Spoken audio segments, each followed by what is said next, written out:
الحمدللہ رب العالمین والصلاة والسلام علی سید الانبیاء والمرسلین اما بعد اعوذ باللہ من الشیطان الرجیم بسم اللہ الرحمن الرحیم اتأمرون الناس بالبر وتنسون انفسکم وانتم تتلون الکتاب افلا تعقلون صدق اللہ العظیم اللہم صلی علی محمد وعلی آل محمد وبارک وسلم رب اشرح لی صدری ویسر لی امری وَاحْلُلْ عُقْدَةً مِّن لِّسَانِي يَفْقَهُ قَوْلِي وَاجْعَل لِّي وَزِيرًا مِّنْ أَهْلِي آمین یا رب العالمین۔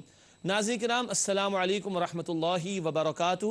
پروگرام ہے بصیرت القرآن اور آج الحمدللہ 20واں پروگرام جو آپ کی خدمت میں پیش کیا جا رہا ہے۔ انشاءاللہ آج سورۃ البقرہ آیات 44 تا 48 کا ہم مطالعہ کریں گے۔ ہمارے ساتھ اسٹوڈیوز میں ہمیشہ کی طرح ہمارے نوجوان ساتھی قرآن اکیڈمی سے موجود ہیں۔ السلام علیکم ورحمۃ اللہ۔ وعلیکم السلام۔ خیریت سے آپ لوگ؟ الحمدللہ۔ جزاکم اللہ خیراً۔ ناظرین کرام حسب معمول سب سے پہلے آئیے قرآن سیکھیں، نبی کریم صلی اللہ علیہ وسلم کی ایک مبارک حدیث کی طرف چلتے ہیں۔ فرمان نبوی صلی اللہ علیہ وسلم، جو سرکشی کی وجہ سے اس قرآن کریم کو چھوڑ دے گا تو اللہ تعالیٰ اس کو توڑ کر رکھ دے گا۔ جو سرکشی کی وجہ سے اس قرآن حکیم کو چھوڑ دے گا تو اللہ تعالیٰ اس کو توڑ کر رکھ دے گا۔ یہ جامع ترمذی کی روایت ہے۔ اللہ تعالیٰ ہمیں اس سے محفوظ رکھے اور ہمیں قرآن کو تھامنے کی اور مزید تھامے رہنے کی توفیق عطا فرمائے، اور اس پروگرام کی برکت سے اللہ ہمارے فہم قرآن میں اور قرآن پر عمل میں ہم سب کو اضافہ عطا فرمائے۔ ناظرین کرام آگے بڑھتے ہیں اور آج کی آیات کا ترجمہ سمجھتے ہیں۔ سورۃ البقرہ آیات 44 تا 48 کا ترجمہ ہم سمجھنے کی کوشش کر رہے ہیں۔ کیا تم لوگوں کو نیکی کا حکم دیتے ہو اور اپنے آپ کو بھول جاتے ہو، حالانکہ تم کتاب بھی پڑھتے ہو؟ پس کیا تم عقل نہیں رکھتے؟ اور صبر اور نماز کے ذریعے مدد مانگو، اور بے شک وہ بہت بھاری ہے مگر ان لوگوں پر کرنے والے ہیں جو یقین رکھتے ہیں کہ بے شک وہ اپنے رب سے ملنے والے ہیں اور اسی کی طرف لوٹ کر جانے والے ہیں۔ اے بنی اسرائیل، میری وہ نعمت یاد کرو جو میں نے تم پر انعام کی، اور بے شک میں نے تمہیں تمام جہان والوں پر فضیلت عطا کی۔ اور اس دن سے ڈرو جب کوئی شخص کسی دوسرے کے کچھ کام نہ آئے گا اور نہ اس سے شفاعت منظور کی جائے گی، اور نہ اس سے کسی طرح کا بدلہ قبول کیا جائے گا، اور نہ کسی اور طرح لوگوں کی مدد ہو سکے گی۔ ناظرین کرام ترجمہ آپ نے سماعت فرمایا سورۃ البقرہ آیات 44 تا 48 کا۔ بات کو آگے بڑھاتے ہیں اور ربط آیات کو جاننے کی کوشش کرتے ہیں۔ پچھلی آیات میں بنی اسرائیل سے گفتگو کا آغاز ہوا تھا۔ ان آیات میں ان کی نافرمانیوں پر متنبہ کیا گیا ہے۔ پچھلی آیات میں خطاب شروع ہوا تھا بنی اسرائیل سے، اب ان کی نافرمانیوں پر متنبہ کیا جا رہا ہے۔ قبول حق کی دعوت اور اہم ہدایات عطا کی گئی ہیں۔ حق قبول کرنے میں رکاوٹ کیا چیز بنتی تھی پچھلی مرتبہ ہم نے سمجھا تھا، اب کیا ہے؟ حق کی دعوت اور اہم ہدایات عطا کی گئی ہیں۔ ناظرین کرام ربط آیات کے بعد تعارف کی طرف چلتے ہیں۔ کن موضوعات کو آج ہم سمجھیں گے ان آیات میں، آئیے دیکھتے ہیں۔ قول و فعل کے تضاد پر متنبہ کیا گیا ہے، یعنی ہمارے قول اور فعل میں مطابقت ہونی چاہیے، تضاد نہیں ہونا چاہیے۔ صبر اور نماز سے مدد لینے کا بیان ہے۔ دو ذرائع بتائے گئے مدد کے حصول کے لیے، صبر اور نماز۔ اللہ کے انعامات اور فکر آخرت کا تذکرہ ہے۔ اللہ کی بہت ساری نعمتیں جو بنی اسرائیل پر ہوئیں، ان کی طرف بھی اشارہ اور فکر آخرت پر توجہ دلائی گئی ہے۔ ناظرین کرام ربط آیات اور تعارف کے بعد اب چلتے ہیں آیات کے تجزیے کی طرف۔ سورۃ البقرہ آیات 44 سے 48 کا تجزیہ۔ آیت 44 بنی اسرائیل کا طرز عمل، دوسروں کو نصیحت خود بے عملی، دوسروں کو نیکی کی دعوت دے اور اپنے آپ کو روک رکھا ہے نیکی پر عمل کرنے سے۔ آیت 45 صبر اور نماز کے ذریعے سے مدد لینے کی تلقین۔ آیت 46 مؤمنین کا وصف، رب سے ملاقات کا یقین رکھتے ہیں۔ اہل ایمان کی صفت کا بیان ہے کہ وہ اپنے رب سے ملاقات کا یقین رکھتے ہیں۔ اللہ تعالی ہمیں بھی رب سے ملاقات کا یقین عطا فرمائے۔ آیت 47 بنی اسرائیل کو نعمتوں کی یاد دہانی، پچھلی نشست میں بھی ہم نے پڑھا تھا اور آج پھر ذکر آ رہا ہے، بار بار ان سے خطاب اور گفتگو ہو رہی ہے۔ آیت 48 نجات اخروی کے لیے جھوٹے سہاروں کی نفی۔ اخروی سے مراد آخرت کی نجات، تو آخرت کی نجات کے لیے لوگوں نے کچھ جھوٹے سہارے بنا رکھے ہوتے ہیں، ان سب جھوٹے سہاروں کی نفی کر دی گئی۔ ناظرین کرام، یہ آیات کا تجزیہ آپ نے دیکھا، سورہ البقرہ آیات 44 سے 48، ربط آیات، تعارف اور آیات کا تجزیہ۔ اب اس کے بعد حسب معمول چلتے ہیں ان آیات کے ترجمے اور تشریح کی طرف۔ آئیے مطالعہ آگے بڑھاتے ہیں۔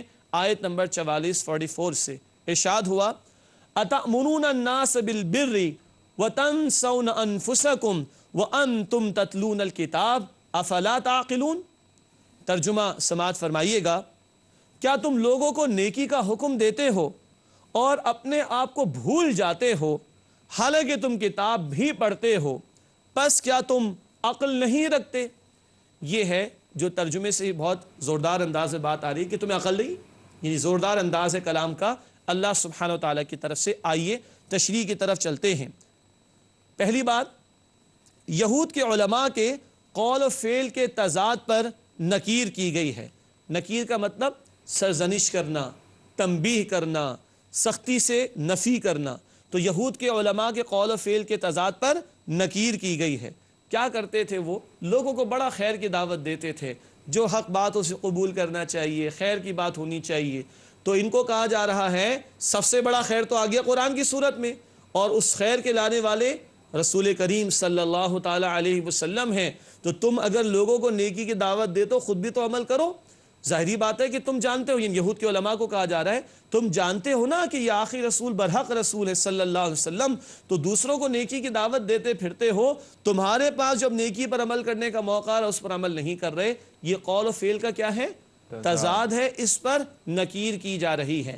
ناظرین کرام، اس میں ہمارے لیے بھی سمجھنے کا بہت بڑا سامان ہے، چنانچہ آئیے دوسرا نقطہ تشریح کا دیکھتے ہیں۔ ایک داعی دین کو اپنے قول و فعل میں مطابقت رکھنی چاہیے۔ داعی دین ہمیں بھی بننا چاہیے کہ نہیں؟ جی ناظرین کرام، یہ جو ہم نے سمجھ رکھا ہے نا کہ ہاں جی وہ کیو ٹی وی پر ایک پروگرام آ گیا، مفتی صاحب نے بیان فرما دیا، اہل علم نے بیان فرما دیا، کام ہو گیا، بہت اچھا کام ہو گیا، مگر کام نامکمل ہے، کیونکہ آپ نے اور میں نے، ہم سب نے دین کا داعی بننا ہے۔ ہم امتی ہیں نبی اکرم صلی اللہ علیہ وسلم کے، انسانیت تک اللہ کے پیغام کو پہنچانا اور اس کی دعوت پہنچانا ہمارا فرض بنتا ہے۔ تو ایک داعی دین کو اپنے قول و فعل میں مطابقت رکھنی چاہیے، ورنہ کیا ہوگا؟ قول اور فعل کا تضاد لوگوں کو کیا کر دے گا؟ متنفر کر دے گا، دور کر دے گا دین کی بات سے۔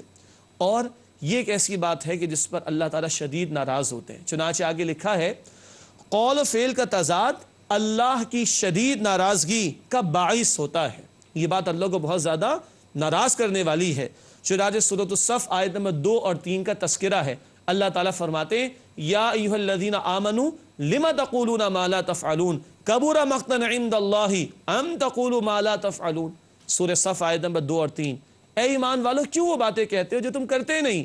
یہ بات اللہ کو انتہائی ناراض کر دینے والی ہے کہ تم وہ بات کہو جس پر عمل نہیں کرتے۔ تو قول اور فعل کا یہ تضاد اللہ کو پسند نہیں، بلکہ اس سے اللہ تعالیٰ شدید ناراض ہوتے ہیں۔ ہاں ایک اہم نقطہ اور سمجھنا ہے اس آیت کے ذیل میں، وہ یہ ہے تاہم دعوت دینا اور عمل کرنا دو علیحدہ باتیں ہیں۔ ایک ہے عمل کرنا، یہ ایک بات ہے، ایک ہے دعوت دینا، وہ دوسری بات ہے۔ ان دونوں باتوں کو اپنی اپنی جگہ رکھ کر سمجھنا چاہیے۔ ہم یہ کہیں گے ایک داعی دین عمل کو بھی جاری رکھے اور اپنی دعوت کو بھی جاری رکھے۔ ایک داعی دین دعوت کا کام بھی کرتا رہے اور عمل بھی جاری رکھے۔ اگر آج عمل میں کوئی کمی ہے تو اس کمی کو پورا کرنے کی کوشش کرے، دعوت کے کام کو نہ چھوڑے۔ ناظرین توجہ فرمائیے گا، ایک ہے دعوت دین کا عمل اور ایک اس داعی دین کا عمل کرنا، خود عمل کرنا، یہ دو الگ باتیں ہیں۔ ہم کہہ رہے دعوت کا کام بھی وہ جاری رکھے اور اپنے اعمال کی اصلاح کا کام بھی جاری رکھے، ساتھ ساتھ لے کر چلنا ہوگا انشاءاللہ تعالی۔ اللہ مجھے اور آپ کو، ہم سب کو اپنے دین کی دعوت کے لیے، اپنے کلام کی دعوت کے لیے قبول فرمائے اور ہمیں باعمل بننے کی بھی توفیق عطا فرمائے۔ ناظرین کرام، بات آگے بڑھاتے ہیں، آیت نمبر 45 کا مطالعہ کرتے ہیں۔ ارشاد ہوا وَاسْتَعِینُوا بِالصَّبْرِ وَالصَّلَاةِ وَإِنَّهَا لَكَبِیرَةٌ إِلَّا عَلَى الْخَاشِعِینَ۔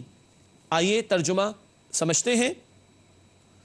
اور صبر اور نماز کے ذریعے مدد مانگو اور بے شک وہ بہت بھاری ہے مگر ان لوگوں پر نہیں جو عاجزی کرنے والے ہیں.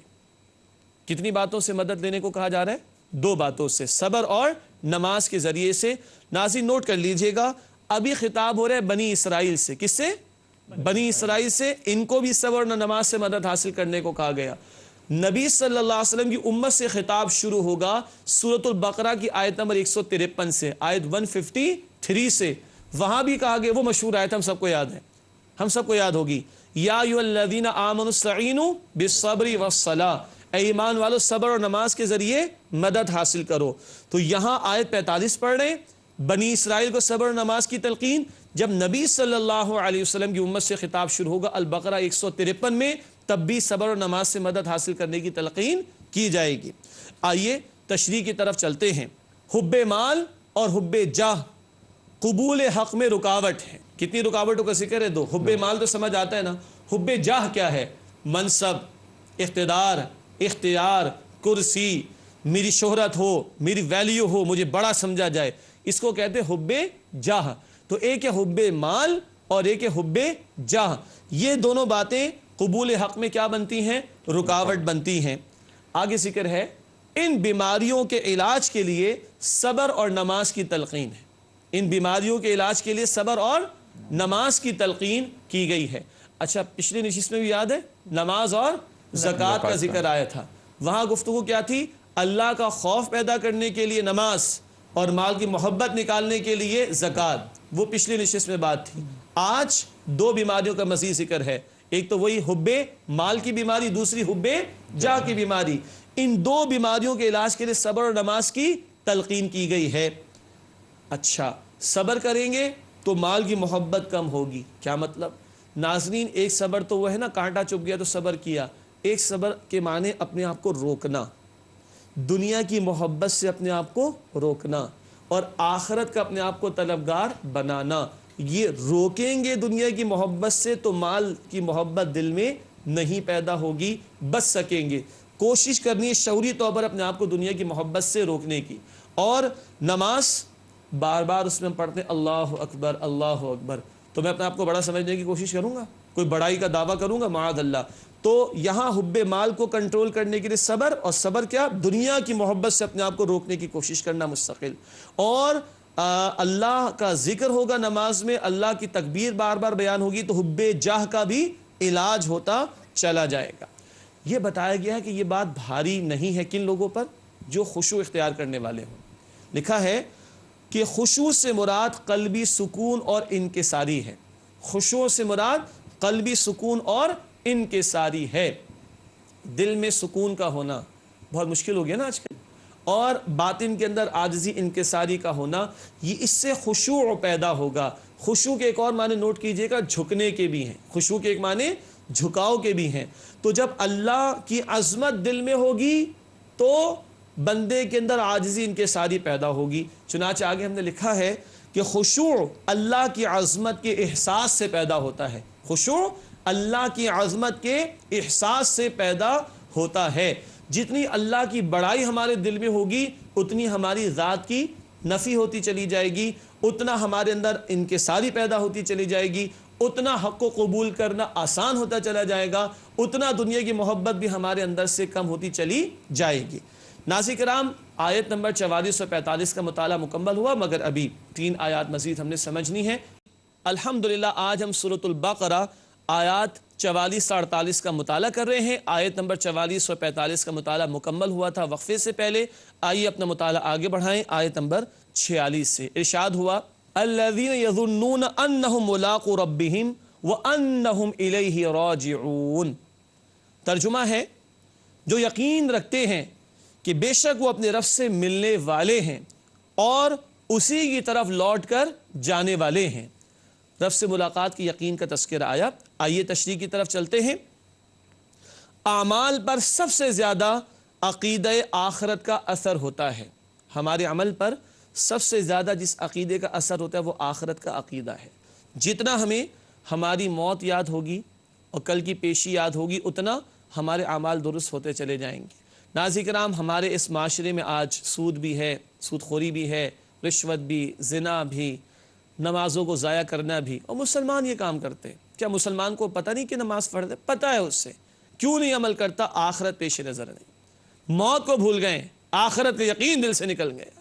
لیکن جن کے دل میں خوف خدا ہوگا، خوف آخرت ہوگا، ان کا عمل تیر کی طرح سیدھا ہوتا چلا جائے گا۔ اللہ اپنا خوف اور اپنی ملاقات کا شوق اور آخرت کا یقین ہم سب کو عطا فرمائے۔ اللہ تعالیٰ سے ملاقات کا یقین ہو تو صبر اور نماز کا اہتمام کرنا اور گناہوں سے بچنا آسان ہو جاتا ہے۔ نماز اور صبر بھاری چیزیں ہیں نا، مگر جن کے پیش نظر آخرت ہو، یقین ہو اللہ سے ملاقات کا، ان کے لیے نماز بھاری نہیں ہوگی، ان کے لیے صبر کرنا مشکل نہیں ہوگا، کیونکہ نماز تو اللہ سے ملاقات کا ذریعہ، اور صبر کے بدلے میں اللہ جنت بھی عطا کرے گا۔ رمضان شریف میں حدیث سنتے ہیں نا، رمضان کا مہینہ صبر کا مہینہ، حدیث شریف میں ہے نا جامع ترمذی میں، اور صبر کا بدلہ جنت ہے۔ تو جن کو آخرت یاد ہوگی ان کے لیے نہ نماز پر عمل کرنا مشکل، یعنی نماز کی ادائیگی کا اہتمام، نہ صبر کرنا مشکل، نہ دین کے اور تقاضوں پر عمل کرنا مشکل ہوگا۔ پھر گناہوں سے بچنا بھی آسان ہو جائے گا۔ کیوں؟ جھوٹ بولنے سے 10 مرتبہ سوچوں گا کل اللہ کو مجھے جواب دینا ہے، منہ دکھانا ہے۔ ناظرین کرام، آیت نمبر 47 کے متعلق کی طرف چلتے ہیں۔ ارشاد ہوا، یا بنی اسرائیل اذکروا نعمتی التی انعمت علیکم وانی فضلتکم علی العالمین۔ سورۃ البقرہ آیت نمبر 47۔ آئیے ترجمہ سمجھتے ہیں۔ اے بنی اسرائیل، میری وہ نعمت یاد کرو جو میں نے تم پر انعام کی، اور بے شک میں نے تمہیں تمام جہان والوں پر فضیلت عطا کی۔ یہ الفاظ پہلے بھی آئے تھے اور اب دوبارہ آ رہے ہیں۔ پچھلے پروگرام میں بھی بنی اسرائیل سے خطاب تھا، اس دفعہ بھی آج کی نشست میں بھی جو آیات ہیں ان میں بھی بنی اسرائیل سے خطاب ہو رہا ہے۔ آئیے مزید کچھ باتیں سمجھتے ہیں ترتیب قرآن کے اعتبار سے۔ پہلا نقطہ لکھا ہے تشریح میں، رکوع نمبر 6 کا آغاز ہو رہا ہے۔ گویا اب تک ہم کتنے رکوع پڑھ چکے ہیں؟ 5 رکوع الحمدللہ۔ 5ویں رکوع میں بنی اسرائیل کو دعوت دی گئی تھی نبی صلی اللہ علیہ وسلم پر ایمان لانے کی۔ اب رکوع نمبر 6 کا آغاز ہے۔ اب باقاعدہ خطاب، نعمتوں کا بیان اور ان کی نافرمانیوں کا تذکرہ ہے۔ اب تفصیلاً بیان آ رہا ہے بنی اسرائیل کے حوالے سے، خطاب بھی ہے، نعمتوں کا بیان بھی ہے، اور ان کی نافرمانیوں کا تذکرہ بھی ہے۔ بنی اسرائیل پر کی گئی نعمتوں کی یاد دہانی، بار بار اللہ بتا رہے دیکھو کتنی تمہیں نعمتیں دیں، جہان والوں پر فضیلت عطا فرمائی، اور نعمتوں کا بیان آگے چل کر آئے گا۔ ناظرین کرام، آپ محسوس کرو گے بار بار کہہ رہے ہیں کہ بیان آئے گا، انشاءاللہ ضرور آئے گا۔ ابھی ہم اجمالی طور پر سمرائزڈ انداز میں بات کر رہے ہیں، خود اگلی آیات میں اللہ تعالیٰ نعمتوں کا تذکرہ فرمائے گا، تو ایک ایک نعمت پر علیحدہ سے بات کریں گے، آپ تسلی رکھیے گا انشاءاللہ تعالیٰ۔ تو بنی اسرائیل پر کی گئی نعمتوں کی یاد دہانی ہے۔ اچھا، بنی اسرائیل پر پہلا انعام، اب اس کا ذکر ہم کر رہے ہیں۔ بنی اسرائیل پر پہلا انعام، اقوام عالم پر فضیلت عطا کی گئی۔ فضیلت کس حوالے سے؟ رسولوں کا ساتھ دو اور رسولوں کے مشن میں شریک ہو کر انسانیت تک اللہ کے پیغام کو پہنچانے کی کوشش کرو، یہ فضیلت دی گئی تھی۔ یہ نہیں کہ ٹیکنالوجی میں فضیلت دے دی گئی، باقی عمر میں فضیلت دے دی گئی جو آج ہم سمجھتے ہیں، نہ نہ نہ نہ، اللہ نے نمائندگی کے لیے چن لیا تھا، پیغمبروں کا ساتھ دینے کے لیے۔ تو یہ پہلا انعام جس کا ذکر آیا کہ اقوام عالم جو اس وقت کی اقوام تھیں، اقوام عالم پر اللہ نے ان کو فضیلت دی، اس مشن کے حوالے سے جو مشن پیغمبروں کا تھا کہ ان کا ساتھ دو اور ان کے مشن میں شمولیت اختیار کر کے ہدایت کا پیغام لوگوں تک پہنچانے کی کوشش کرو۔ ناظرین کرام، آج کے مطالعے کے ذیل میں آخری آیت ہے سورۃ البقرہ آیت نمبر 48۔ آئیے مطالعہ کریں۔ ارشاد ہوا، وَاتَّقُوا يَوْمًا لَا تَجْزِي نَفْسٌ عَن نَفْسٍ شَيْئًا وَلَا يُقْبَلُ مِنْهَا شَفَاعَةٌ وَلَا يُؤْخَذُ مِنْهَا عَدْلٌ وَلَا هُمْ يُنصَرُونَ۔ ترجمہ سماعت فرمائیے گا۔ فرمایا گیا، اور اس دن سے ڈرو جب کوئی شخص کسی دوسرے کے کچھ کام نہ آئے گا، اور نہ ان سے شفاعت منظور کی جائے گی، اور نہ ان سے کسی طرح کا بدلہ قبول کیا جائے گا، اور نہ کسی اور طرح لوگوں کی مدد ہو سکے گی۔ کیٹیگوریکل انداز میں کچھ باتوں کی نفی کی گئی۔ شروع میں ہم نے سمجھا تھا نا، جھوٹے سہاروں کی نفی جو اس مقام پر کی گئی ہے۔ آئیے تشریح کی طرف چلتے ہیں۔ پہلی بات، عمل کے اعتبار سے سب سے مؤثر شے آخرت پر ایمان ہے۔ یہ بات پہلی بھی آئی تھی اور دوبارہ آ رہی ہے۔ کیوں؟ اگر آخرت سامنے نہ ہو تو پھر بے عملی فسادی فساد ہے، بگاڑی بگاڑ، اور آخرت سامنے ہو تو عمل بہتر سے بہتر اور درست سے درستر ہوتا چلا جائے گا۔ عمل کے اعتبار سے سب سے مؤثر شے آخرت پر ایمان ہے۔ دوسری بات، آخرت میں جھوٹے سہاروں کے عقیدے کی پرزور نفی کی گئی ہے۔ جھوٹے سہاروں کی، وہ جو مشرکین مکہ بھی سمجھتے تھے نا، ہؤلاء شفعاؤنا عند اللہ، یہ جو ہمارے بت ہے نا، یہ ہمارے سفارشیں اللہ تعالیٰ کی، یہ ہمیں چھڑا لیں گے، اس طرح کے باطل تصورات کی یہاں پر نفی کی جا رہی ہے۔ سارے جھوٹے سہاروں کی نفی کر دی گئی، سارے چور دروازوں پر پہرے لگا دیے گئے۔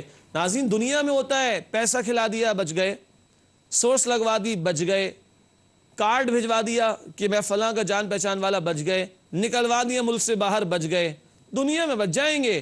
اللہ کی عدالت سے بچنا ممکن نہیں، وہاں سارے جھوٹے سہاروں کی نفی اور چور دروازوں پر پابندی لگا دی گئی ہے۔ 4 اعتبارات سے رد کیا گیا، 4 نفی، 4 مرتبہ اللہ نے نفی کی ہے، 4 اعتبارات سے رد کیا گیا۔ آئیے نمبر وائز اس کو دیکھتے ہیں۔ نمبر 1، کوئی کسی دوسرے کے کچھ کام نہ آئے گا، کیٹیگوریکل انداز میں۔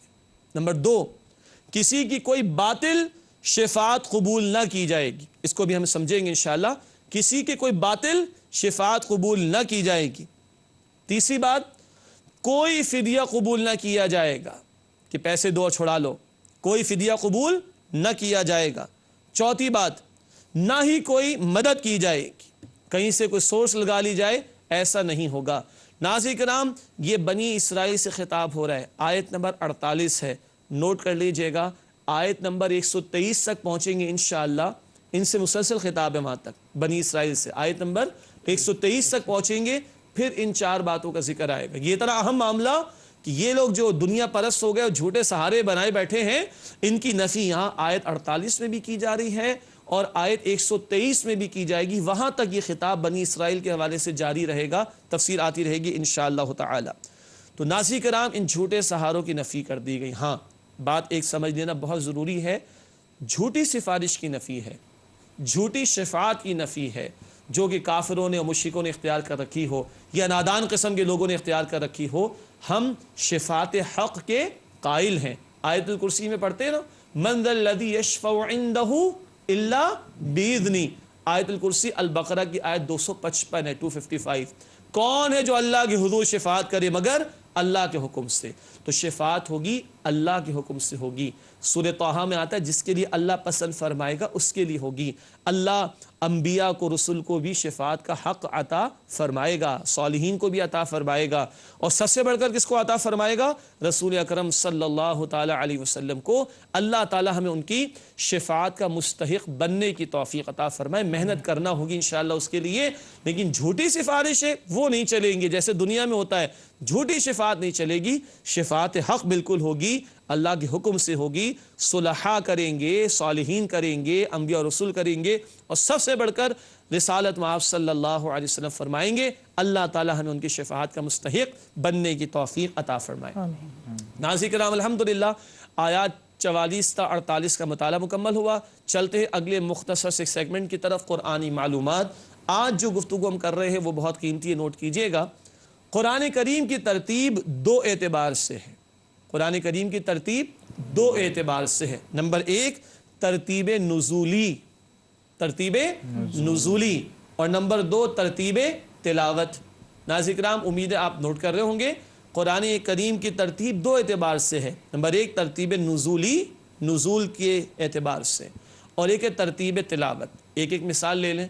سب سے پہلی وحی کون سی نازل ہوئی نبی صلی اللہ علیہ وسلم پر؟ سورہ علق۔ سورہ علق کی ابتدائی آیات، اقرأ بسم ربک الذی خلق۔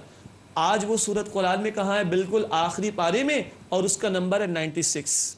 آئی سب سے پہلے تلاوت کے اعتبار سے آخر میں، اور اب سب سے پہلی سورت قرآن میں کون سی ہے؟ سورۃ الفاتحہ۔ یہ ہے ترتیب تلاوت میں پہلی سورت۔ تو نزول کے آرڈر میں ترتیب نزولی کہلاتی ہے، اور تلاوت کے آرڈر میں ترتیب تلاوت کہلاتی ہے۔ اب ہم ترتیب تلاوت ہی کے پابند ہیں، جس کو مقرر فرمایا تھا خود نبی اکرم صلی اللہ تعالی علیہ وسلم نے۔ ناظرین کرام، چلتے ہیں سوالات کی طرف۔ آئیے دیکھتے ہیں ہمارے ساتھیوں کے ذہنوں میں آج کون سے سوالات ابھرے ہیں۔ جی فہد بھائی، آپ کے پاس کیا سوال ہے؟ میرا سوال یہ ہے کہ جیسے آج ہم نے سمجھا کہ اگر عمل میں کوئی کوتاہی ہو تو ہمیں دعوت کا کام نہیں روکنا چاہیے، لیکن اللہ پاک فرما رہے ہیں کہ تم وہ بات کیوں کہتے ہو جو کرتے نہیں، تو اس کی تھوڑی وضاحت فرما دیں۔ جی، یعنی کہ بات یہ آ رہی ہے کہ عمل میں کوتاہی ہو تو دعوت کا عمل متاثر ہوتا ہے، یہی سوال آپ کر رہے ہیں نا؟ جی۔ اور قول و فعل کے تضاد پر نکیر بھی کی گئی، تو ایک سوال آتا ہے کیا ہم دعوت کا کام چھوڑ دیں اور پہلے خود پکے 100% نیک عمل کرنے والے بن جائیں پھر دعوت کا کام شروع کریں؟ نہیں، ایسا نہیں۔ ایک اصولی بات کیا ہے کہ داعی دین کے قول اور فعل میں تضاد نہیں ہونا چاہیے، ایک اصولی بات۔ دوسری بات ہم نے سمجھا دعوت کا عمل ایک بات ہے اور عمل کرنا اس پر دوسری بات ہے، دونوں کو ساتھ ساتھ لے کر چلنا ہے، دعوت کا کام بھی جاری رکھنا ہے اور اپنے عمل کی اصلاح بھی کرنا ہے۔ کوئی کہے میں 100% صحیح ہو جاؤں گا پھر میں دعوت کا کام شروع کروں گا، تو بھائی 100% صحیح ہونے کی گارنٹی کیا ہے؟ آج اگر ہم نے توبہ کی تو کل گناہ ہونے کا امکان نہیں، تو یہ اصلاح کا عمل بھی جاری رہے اور دعوت کا کام بھی جاری رہے۔ تیسری بات، جب ہم دوسروں کو دعوت دیتے ہیں تو فائدہ ہمیں ہوتا ہے، جیسے اگر دیوار پر بال ماریں، کرکٹ کی نا کھیلتے تو ہوں گے نا، جب دیوار پر بال ماریں تو واپس کہاں آتی ہے؟ ہمارے پاس۔ جب ہم دوسروں کو دعوت دیں گے تو فائدہ کس کو ہوگا؟ ہمیں۔ چوتھی بات، جب ہم دوسروں کو دعوت دیں گے اور ہمارے عمل میں کمی ہوگی تو اب ہماری اصلاح کون کرے گا؟ لوگ کریں گے۔ او دوسروں کو دعوت دے تو خود تو عمل کرتے نہیں، فائدہ کس کا ہے؟ ہمارا۔ پانچویں بات، نبی صلی اللہ علیہ وسلم نے فرمایا پہنچایا کرو۔ بسا اوقات جو پہنچا رہا ہے اس سے بڑھ کر وہ شخص سمجھنے والا ہوتا ہے جس کو پہنچایا جاتا ہے، تو پہنچاتے رہا کرو۔ چھٹی بات، حدیث شریف میں آیا کہ جس نے ایک دوسرے کو نیکی کی دعوت دی اور اس نے عمل شروع کر دیا، جب تک وہ عمل کرے گا نیکی کی دعوت دینے والے کو بھی اجر ملے گا۔ تو حاصل کلام، دعوت کا کام بھی جاری رکھیں اور عمل کی اصلاح کا معاملہ بھی جاری رکھیں، یہ ساتھ ساتھ چلیں گے۔ ایسا نہیں کہ میں 100% نیک ہو جاؤں پھر دعوت کا کام شروع کروں گا، ایسا نہیں ہوگا۔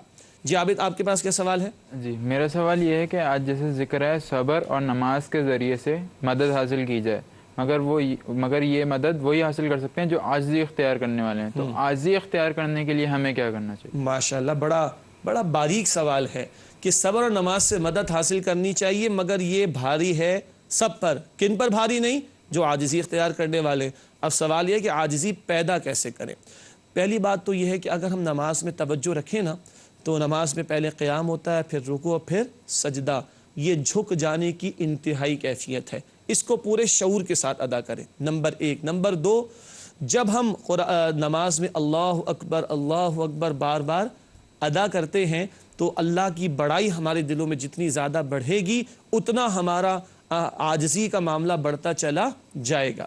نمبر تین، سلام میں پہل کیا کرے۔ نبی صلی اللہ علیہ وسلم نے فرمایا جو سلام میں پہل کرتا ہے وہ تکبر سے بچا لیا جاتا ہے، اور اللہ کے نبی صلی اللہ علیہ وسلم تو چھوٹے بچوں کو بھی آگے بڑھ کر خود سلام کیا کرتے تھے، کیونکہ تکبر ضد ہے نا عاجزی کی، تو اس تکبر سے بچنے کا ایک طریقہ اللہ کے نبی علیہ الصلوۃ والسلام نے جو بیان فرمایا وہ کیا ہے کہ لوگوں کو خود سلام میں تم پہل کرو گے تو اللہ تکبر سے بچا لے گا، اور جب تکبر سے محفوظ رہیں گے انشاءاللہ تو عاجزی بڑھے گی۔ اور چوتھی اور آخری بات، اس کائنات میں اللہ نے سب سے بڑھ کر کس کو نوازا؟ رسول اللہ صلی اللہ علیہ وسلم کو سب سے بڑھ کر، اور اس طرح ہی اللہ کے رسول میں سب سے بڑھ کر عاجزی بھی تھی، تو کچھ تھا تو ان کے پاس تھا، مگر ان کا عالم بھی عاجزی کا کیا، افراد کے درمیان، صحابہ کرام کے درمیان میں بیٹھ جاتے تھے۔ جتنا ان کی زندگی و سیرت کا مطالعہ کریں گے اتنا ہم ان سے قریب ہوں گے اور ہمارے اندر بھی عاجزی بڑھتی جائے گی انشاءاللہ تعالی۔ جی قاسم بھائی، آپ کے پاس سوال کیا ہے؟ میرا سوال یہ ہے کہ ہم نبی صلی اللہ علیہ وسلم کی شفاعت کے کس طرح سے مستحق ہو سکتے ہیں؟ ماشاءاللہ، بہت پیارے سوالات ہمارے ساتھیوں کی طرف ساری خود بھی پیارے ہیں ماشاءاللہ ناظرین کرام، اور ان کے سوالات بھی بہت پیارے، اور ہم سب کی چاہت ہے کہ ہم رسالت مآب صلی اللہ علیہ وسلم کے مبارک ہاتھوں سے جام کوثر بھی تو پئیں اور ان کی شفاعت کے مستحق بھی تو بنے، اور پھر کیوں نہ جنت میں ان کا ساتھ بھی ہمیں میسر آ جائے۔ اللہ کے رسول صلی اللہ علیہ وسلم نے ارشاد فرمایا، یہ روایت ہے جامع ترمذی میں، آپ نے فرمایا من احب سنتی فقط احبنی ومن احبنی کان معی فی الجنہ، جس نے میری سنت، میرے طریقے سے محبت کی یقیناً اس نے مجھ سے محبت کی، اور جس نے مجھ سے محبت کی وہ میرے ساتھ جنت میں ہوگا۔ تو اہم ترین بات اللہ کے نبی صلی اللہ علیہ وسلم سے محبت بھی ہو، اور اس محبت کا عملی اظہار ان کی مبارک سنتوں کی پیروی سے ہو۔ 24 گھنٹے کی سنت بھی ہمارے سامنے رہے، 23 برس کی جد و جہد بھی اللہ کے دین کے لیے، اللہ کے دین کے حفاظ کی جد و جہد کے لیے سامنے رہے، تو جتنا ہم اپنے عمل کو نبی علیہ الصلوۃ والسلام کے عمل سے اور ان کی سنت سے قریب کرتے چلے جائیں گے، انشاءاللہ تعالی ان کی شفاعت کے مستحق بنتے چلے جائیں گے۔ اللہ تعالیٰ آپ کو اور مجھے اس کی توفیق عطا فرمائے۔ ناظرین کرام، سوالات کے بعد مختصر سے کچھ سیگمنٹس ہوتے ہیں، آئیے بات کو آگے بڑھاتے ہیں۔ سب سے پہلے حاصل مطالعہ، کن باتوں کو آج ہم نے سمجھنے کی کوشش کی ہے؟ سب سے پہلی بات، قول اور فعل کے تضاد کی مذمت آئی ہے، اللہ ہمیں ہمارے قول و فعل میں مطابقت کی توفیق دے۔ دوسری بات، دین پر استقامت کے لیے صبر اور نماز کے ذریعے مدد لینے کی تلقین، یہ دو بڑے سہارے جن سے ہمیں استقامت ملے گی اللہ کے دین پر۔ تیسری بات، اللہ تعالیٰ کی عظمت کا احساس عاجزی پیدا کرتا ہے، سوال بھی آیا تھا نا، اللہ تعالیٰ کی عظمت کا احساس عاجزی پیدا کرتا ہے۔ اور چوتھی اور آخری بات جو آج ہم نے سمجھی وہ یہ، نجات کے لیے تمام جھوٹے سہاروں کی نفی کی گئی، وہ دنیا کی عدالت نہیں، وہ آخرت کی عدالت ہے، وہاں عدل ہوگا، ظلم اور بے انصافی نہیں ہوگی۔ ناظرین کرام، حاصل مطالعہ کے بعد جائزے کی طرف چلتے ہیں۔ سب سے پہلا سوال، کیا ہمیں دنیا سے بڑھ کر آخرت کی تیاری کی فکر ہے؟ ایک بزرگ نے فرمایا، جتنا دنیا میں رہنا ہے اتنی دنیا کی فکر کرو، اور جتنا آخرت میں رہنا ہے اتنی آخرت کی فکر کرو۔ سادہ سی بات ہے، اللہ آپ کو مجھے سمجھنے کی توفیق دے۔ دوسرا سوال، کیا ہمیں اللہ تعالیٰ سے ملاقات کا یقین ہے؟ تمنا ہے، خواہش ہے؟ حدیث میں آتا ہے جو اللہ سے ملنا چاہتا ہے اللہ بھی اس سے ملنا چاہتا ہے، اور جو اللہ سے ملنا نہیں چاہتا اللہ بھی اس سے ملنا نہیں چاہتا۔ بہقی شریف کی روایت ہے۔ کیا ہمیں اللہ تعالیٰ سے ملاقات کا یقین ہے؟ تیسرا سوال، کیا ہم صبر اور نماز کی ادائیگی کا اہتمام کرتے ہیں؟ اللہ مجھے اور آپ کو توفیق عطا فرمائے۔ آخری سوال، کیا ہم اللہ تعالیٰ کی نعمتوں کا شکر ادا کرتے ہیں؟ اللہ اپنے شکر گزار بندوں میں ہم سب کو شامل فرمائے۔ ناظرین کرام، آخری دو مختصر باتیں ہمیشہ کی طرح۔ پہلی بات، گزشتہ سوال کا جواب۔ پچھلے پروگرام میں ہم نے سوال آپ کی خدمت میں رکھا تھا، نبی کریم صلی اللہ علیہ وسلم نماز عید میں عموماً کن صورتوں کی تلاوت فرماتے تھے نماز عید میں؟ درست جواب یہ ہے کہ جو صورتیں نماز جمعہ میں تلاوت ہوتی تھی وہی نماز عید میں بھی تلاوت ہوتی تھی، یعنی سورہ قوف پارہ نمبر 26، سورۃ الجمعہ اور سورۃ المنافقون پارہ نمبر 28، اور سورۃ الاعلیٰ اور سورۃ الغاشیہ پارہ نمبر 30۔ یہ صورت نبی اکرم صلی اللہ علیہ وسلم نماز عید میں تلاوت فرمایا کرتے تھے۔ ناظرین کرام، آج کا سوال، نبی کریم صلی اللہ علیہ وسلم نماز وتر میں کن صورتوں کی تلاوت فرماتے تھے؟ نماز وتر میں نبی کریم صلی اللہ علیہ وسلم کن صورتوں کی تلاوت فرماتے تھے؟ انشاءاللہ اگلے پروگرام میں اس سوال کے جواب کے ساتھ حاضر ہوں گے۔ آپ تمام ساتھیوں کا بہت شکریہ، جزاکم اللہ خیرا کثیرا۔ ناظرین کرام، اجازت چاہیں گے، وآخر دعوانا ان الحمد للہ رب العالمین، والسلام علیکم ورحمۃ اللہ وبرکاتہ۔